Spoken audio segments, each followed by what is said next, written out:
आज की जो कविता है इसका शीर्षक है सोने जैसे दिन है इसके। इस कविता के लेखक का नाम प्रकाश मनु है। इन्होंने इस कविता के माध्यम से भारत की भौगोलिक सुंदरता एवं उसमें जो अनेकता में एकता है इसका वर्णन कवि ने किया है। तो हमारे प्यारे बच्चों, अब हम इन पंक्तियों को पढ़ेंगे और भावार्थ भी जानेंगे। छोटे मुँह से कैसे कह दूँ इस भारत की बात रे, सोने जैसे दिन है इसके, चांदी जैसी रात रे। इसका भावार्थ देखिए।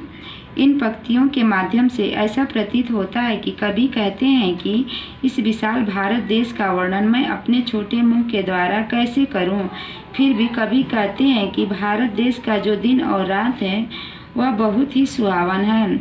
जब भारत में सुबह होती है तो सूर्योदय के समय ऐसा प्रतीत होता है जैसे मानो सोने की बरसात हो रही हो। इसी प्रकार कवि रात का वर्णन करते हुए कहते हैं कि चांदनी रात के समय ऐसा प्रतीत होता है जैसे मानो चांदी की बरसात हो रही हो।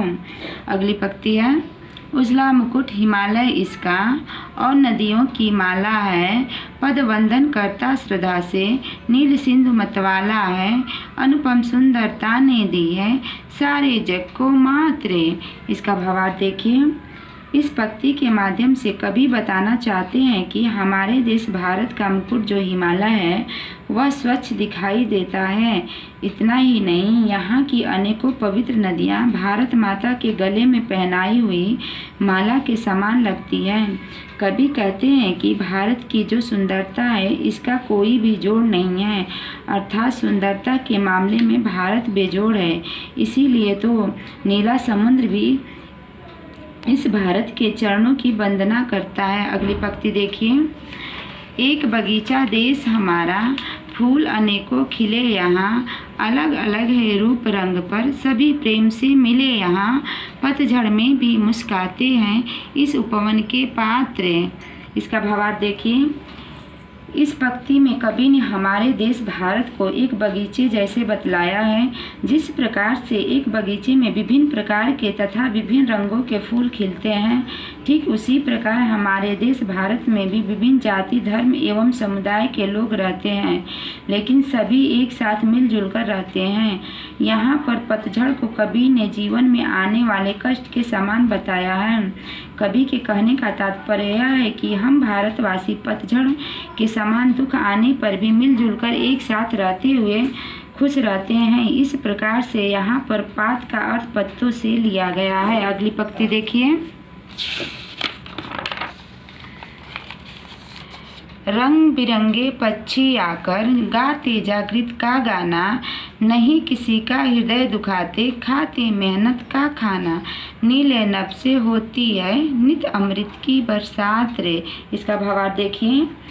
इस पंक्ति के द्वारा लेखक ने अपने भारत देश के पशु पक्षी आकाश तथा मनुष्य के सहृदयता का वर्णन किए हैं। कवि कहते हैं कि इस भारत भूमि पर सुबह होते ही विभिन्न प्रकार के रंग बिरंगे पक्षी आकर मधुर स्वर में गाना गाते हैं, जैसे मानो वे सबको जगाने का प्रयास करते हों। यहाँ पर मनुष्यों का तो छोड़ो, पशु पक्षी भी अपने परिश्रम के द्वारा ही खाना खाते हैं। किसी का दिल दुखाकर कोई भी भोजन नहीं करता, अतः यहाँ पर सभी स्वावलंबी होते हैं। इतना ही नहीं, हमारे यहाँ जो नीला आकाश है वह सदैव अमृत से भरा हुआ बरसात करते हुए दिखाई देता है।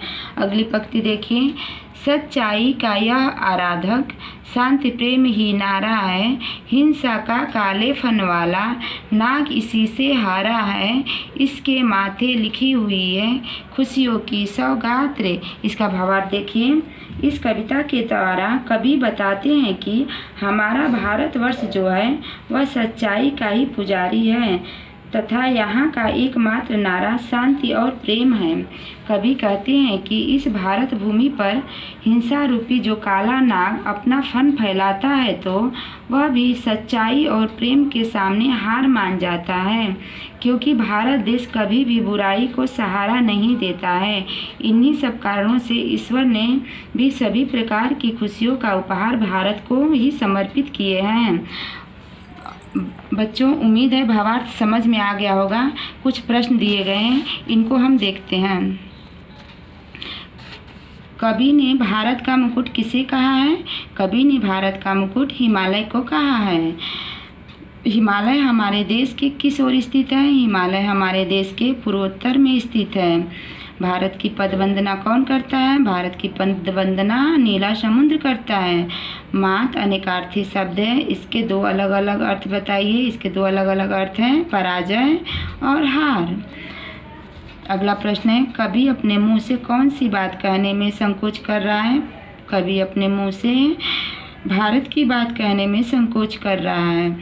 पतझड़ में भी मुस्कुराते हैं से कवि का क्या आशय है? पतझड़ में भी मुस्कुराते हैं से कवि का आशय है, दुख आने पर भी हम खुशी के साथ रहते हैं। भारत के किस गुण से सारे जग को हरा दिया है? भारत के अनुपम सुंदरता ने सारे जग को हरा दिया है।